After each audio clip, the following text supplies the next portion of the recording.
আমরা এখন যে জিনিসটা দেখাচ্ছি যে আমরা বিভিন্ন আর্কিটেক্ট কিংবা ইঞ্জিনিয়াররা ইকোলজিক্যাল বাড়ির ডিজাইন বা বাড়ি করার জন্য অনেক সময় ইকো ম্যাটেরিয়ালগুলি যেন খুব দ্রুত পায় এবং তাদের ডিজাইনে যেন ইকো ম্যাটেরিয়ালগুলি নিয়ে আসতে পারে, এজন্য আমরা তাদেরকে ইকো ম্যাটেরিয়াল এবং সার্ভিসটা দিব। এখানে ইকো ম্যাটেরিয়াল দিব, সাথে ইকো ম্যাটেরিয়ালগুলোকে তারা যেন অ্যাপ্লিকেশন করতে পারে। এজন্য বিল্ডিং এর যে হেল্পটা, যে লেবার কিংবা স্কিল ওয়ার্কার, এদেরকে আমরা দিব।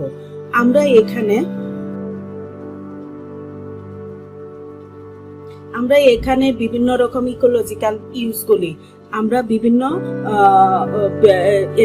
ডেভেলপার বা বিভিন্ন বিল্ডার্স, এদেরকে আমরা এখানে প্রমোট করতে চাচ্ছি। ওরা যেন এই প্রোডাক্টগুলোকে আমাদের কাছ থেকে নিয়ে ওরা ইজিলি স্বাচ্ছন্দ্যে তাদের ডিজাইনের মধ্যে অ্যাপ্লাই করতে পারে।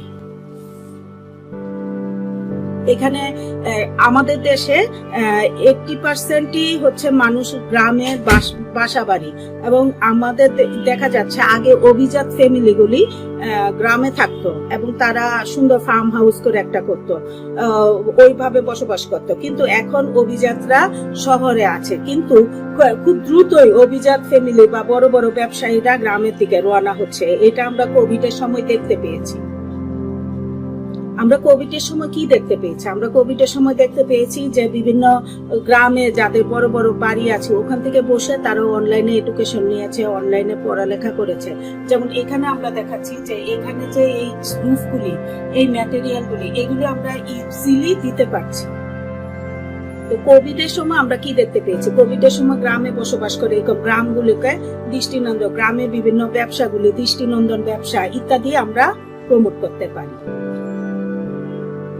তো করতে হলে গ্রামকে খুব সুন্দর করে সাজাতে হবে, এবং শহরের ছাদে আমরা এরকম ছাদ বাগান করছি, তখন ইকোলজিক্যাল অ্যাপ্লিকেশন, মাটির বিল্ডিং, মাটিকে আমরা প্রমোট করতে পারছি, এটা গ্রিন ম্যাটেরিয়াল। আমরা বিভিন্ন সবসময় শাওয়ার, সুইমিং পুলে অভ্যস্ত হয়ে যাচ্ছি, আমরা এখানে পুকুরকে প্রমোট করতে চাচ্ছি।